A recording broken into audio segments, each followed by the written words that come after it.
Hi, this is Alex from phpacademy.org and welcome to a PHP video tutorial for the new Boston.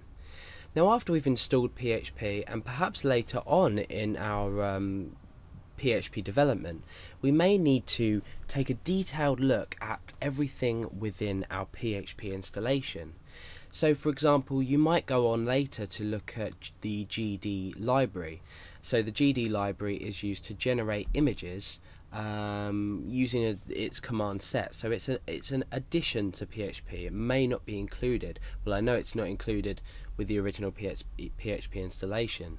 So, for example, if someone was to say to you, do you have curl installed or do you have GHD image installed, and you know what these are, and there's different libraries for PHP, but you needed to find a way to quickly check everything in your PHP installation and just find general information about your PHP version. For example, someone might ask you, or you might need to find out which PHP version you're using, because obviously different features of PHP work with different versions. You may have an older version of PHP which then later features aren't available, so you always want to check that you're updated to the latest PHP version, and you can check this also using this phpinfo function that we're going to be talking about. So to call the function is relatively simple. It's just within your PHP tags. Remember, we create our PHP tags like this. We can do PHP and then info and then 2 brackets. So this is the standard notation for calling a function. You can see that my text editor hasn't turned it blue like it normally would with other language constructs. For example, echo, you can see is automatically turned blue. This is because it's a language construct within PHP. It's something that's built in and enables something to happen when we run it. So phpinfo, we're just calling a function because you can see that it's remained black. Just like when we type something that doesn't exist, for example, it's also black. So you need to watch out for this. This means that we're calling a function.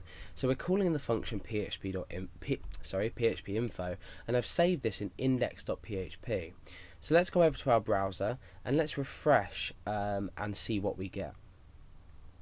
Okay, so here you can see that we are listing a selection of data about our PHP installation. So we've got PHP version, so very, very top in large letters we've got the version that we're running. And if we go down, we can see different things, things that are enabled, for example, not enabled. Then we can come down and look at specific things like inside the PHP core. So a lot of these will be relative to your php.ini file, which we looked at previously and we will be looking at later on in the tutorials. So let's just go down and see what information we have. Okay, so we've got all this information. We've got information about Apache as well, the Apache environment, so that's our web server, HTTP headers information, down here about BC Math calendar and just things like this that we don't have installed currently. Then we can come down to things like FTP support, GD. So for example, earlier I mentioned the GD library. You can see that GD support is enabled. We've got the GD version, which is bundled with this package, etc, etc. We've got support for different things. So you can find a lot of information out about your PHP installation by calling this function, and it generates a long list of details about your PHP installation. Now, one thing is really, really important. You mustn't keep a file with this function on your server. You must not have this live on a server.